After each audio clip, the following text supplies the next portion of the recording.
નમસ્કાર. સમાચાર વિગતવાર.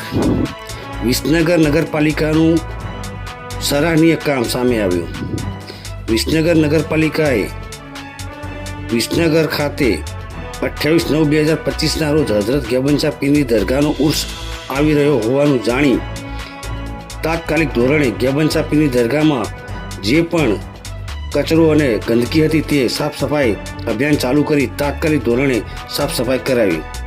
આ ખૂબ સરાહનીય કામ વિસનગર નગરપાલિકાનું સામે આવ્યું છે, જેથી કરીને દરગાહના આજુબાજુના લોકોએ નગરપાલિકાની ખૂબ પ્રશંસા કરી હતી. ત્યારે દરગાહ પાસે સાફ સફાઈ કરાવી વિસનગર પાલિકાના પ્રમુખ ઉત્તમભાઈ પટેલ અને ચીફ ઓફિસર શ્રી પાર્થ ત્રિવેદીએ અને સ્ટાફ સાથે ખૂબ ઉમદા કામ કરી અને કામગીરી બતાવી છે. રિપોર્ટર સમીર દિવાન, આજ કા ભારત ન્યૂઝ, વિસનગર.